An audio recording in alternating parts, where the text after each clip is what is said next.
As you probably remember, we had a Texas freeze a couple months ago, Snowmageddon. And let's go outside and see how my tropical trees, my Pindo Palms especially, let's go see what happened.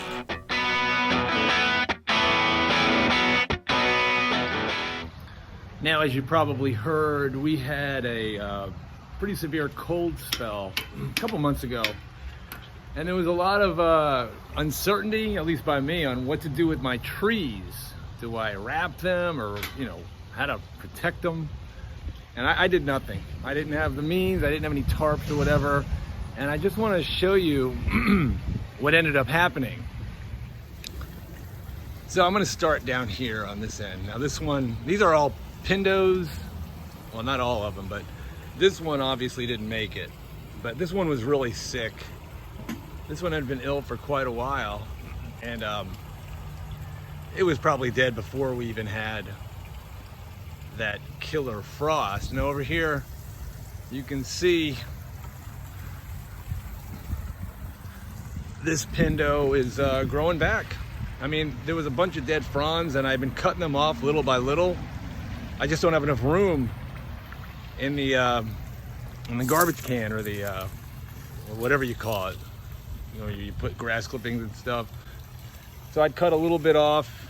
Every week I'd come out, fill up the can, and with the fronds that I could.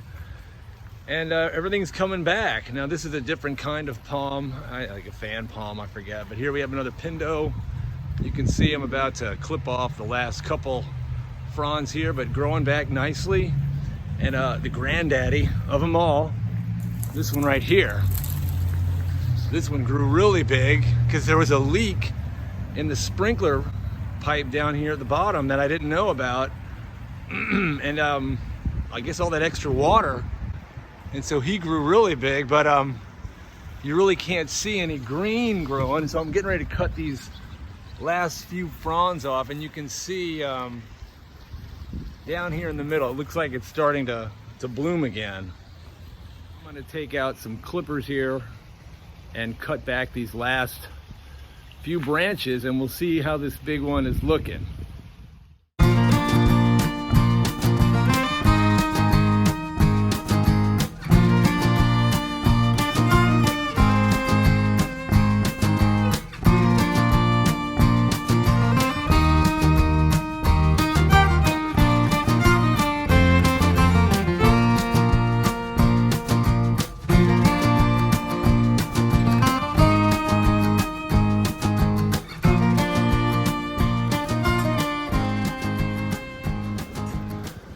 So I don't want to cut all of them off here. I mean, you can see that there's some green right there in the middle, but even on some of these lower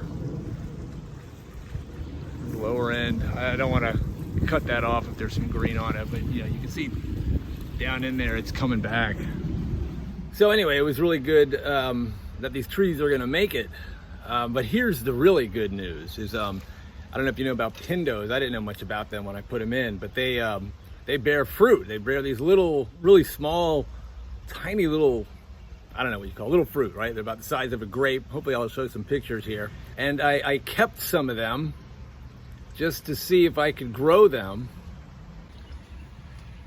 And here I keep them in this bag. These are like a year old at least. And I decided to plant some just to see what would happen in a flower pot. And here you can see them right here. One, I put two of them in the same pot because one of them I cracked open. I didn't know what to do. I didn't know how to do this. This is all experimentation. One was cracked open and the other one was obviously without that hard covering on it. And to my utter astonishment, it started to grow. So as you can see here, we have grown our own successful Pindo. Over here we have a lemon tree coming up that we planted with seeds. But this is the beginning of perhaps a new journey here, a new profession, growing Pindo Palms. Of course, if I knew what I was doing, I would not have put both seeds in the same pot, because I don't know which method was the right one. I would have just done 2 pots, because I don't know if I should be peeling that protective covering off, or if that's part of the whole process. Does it need that? I don't know, but that was really good news. Very exciting. Okay, I know what you're thinking. I made that video a couple days ago. Obviously, the beard,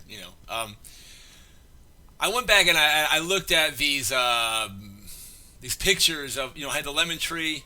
Here's what happened. I've had success growing lemon trees. I'll get lemons from friends or whatever that have their own trees, and I'll just practice planting them, and I've had some success growing lemon trees.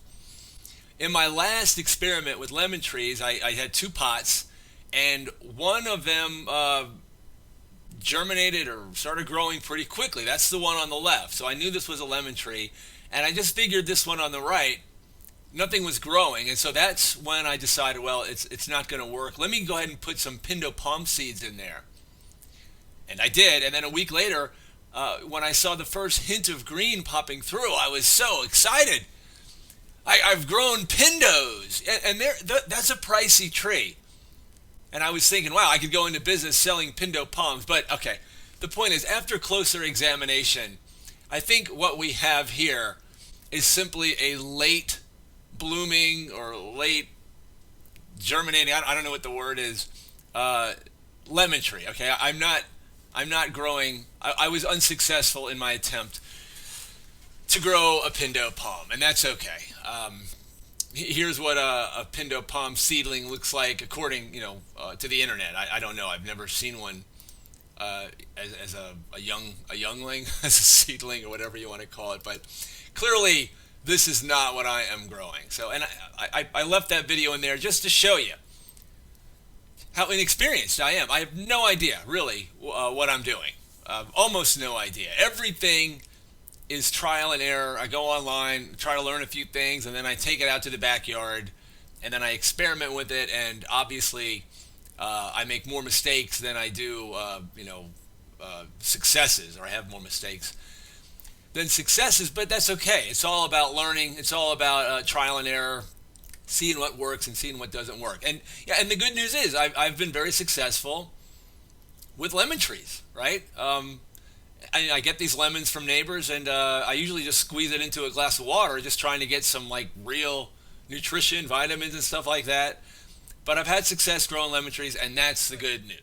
To conclude this video, the point was my trees survived the cold. I mean, there was so much being said at the time: wrap your trees, use tarps, or don't use plastic, or use burlap. I don't know. There was so much information going on, and I just decided I'm not going to do anything. We'll just see what happens.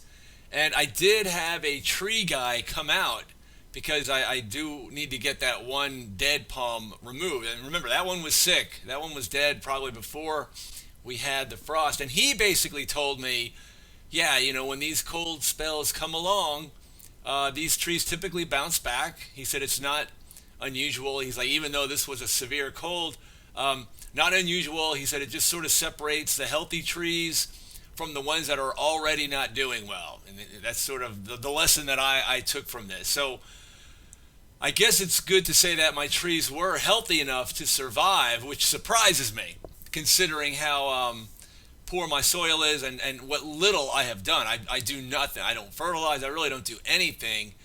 And so these are the things that I need to, start taking a little bit more seriously, and then apply, especially to the fruit growing trees. And I'll make some videos on that in the not too distant future. But anyway, glad that my trees did survive, and we'll move on to the next video.